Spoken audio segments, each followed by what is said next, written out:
ನಾನು ಬೆಳಗಾವಿ ಜಿಲ್ಲೆಯ ಕರಡಿಗುದ್ದಿ ಗ್ರಾಮದ ಉಮಾ ಕಲ್ಮಠ್ ಅಂತ ಹೇಳಿ ಅಂಗನವಾಡಿ ಕಾರ್ಯಕರ್ತೆ.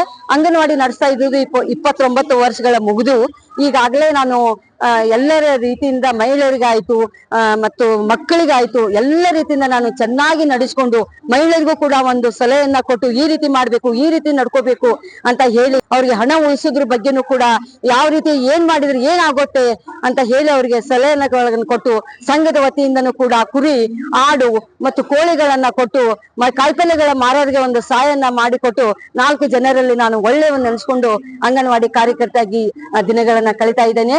ನನಗೆ ಸಂತೋಷದ ಸುದ್ದಿ ಏನಂತಂದ್ರೆ, ನನಗೆ ಏನು ಗೊತ್ತಿಲ್ಲದವಳು, ನಾನು ತಂದೆ ತಾಯಿ ನನಗೆ ಯಾರು ಇಲ್ಲ, ಆದ ಕಾರಣದಿಂದ ಗಂಡು ಕೂಡ ಇಲ್ಲ. ಆದ ಕಾರಣದಿಂದ ಏಕಾಏಕಿಲೆ ನಿನಗೆ ದಿಲ್ಲಿಗೆ ಹೋಗುದು ಬಂದೈತಿ, ನೀವು 23ನೇ ತಾರೀಕಿಗೆ ದಿಲ್ಲಿಗೆ ಹೋಗ್ಬೇಕು ಅಂತಂದಾಗ ಆ ಸಂತೋಷದ ಮುಂದೆ ಯಾವ ಸಂತೋಷ ಕೂಡ ನನಗೆ ಇಲ್ಲ. ನಮ್ಮ ಕೇಂದ್ರ ಸರ್ಕಾರದಿಂದ ನಮಗೆ ಸಲಹೆಯನ್ನ ಕೊಟ್ಟಂತ ಮಂತ್ರಿಗಳಿಂದ ನಾನು ಶ್ರೇಷ್ಠಾಂಗ ನಮಸ್ಕಾರಗಳನ್ನ ಹಾಕ್ತೀನಿ.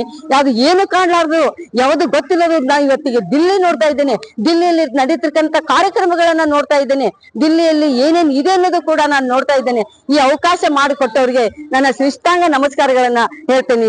ಯಾಕಂದ್ರೆ ದೊಡ್ಡ ದೊಡ್ಡ ಶ್ರೀಮಂತರು ಹೋಗ್ಬೋದು, ನಮ್ಮಂತ ಬಡವರು ಯಾವಾಗ ಹೋಗುದು, ನಮ್ಗೆ ಯಾರು ಇಲ್ಲರು ನಾವ್ ಯಾವಾಗ ಹೋಗುದು, ಇದನ್ನ ದೇವರು ಕೂಡ ಕಲ್ಪಿಸಿಕೊಟ್ಟಿದ್ದಾನೆ ಮತ್ತು ನಮ್ಮ ಸರ್ಕಾರ ಕೂಡ ಕಲ್ಪಿಸಿಕೊಟ್ಟಿದೆ. ಅವರಿಗೆ ತುಂಬಾ ಧನ್ಯವಾದಗಳಂತ ನಾನು ಹೇಳಿ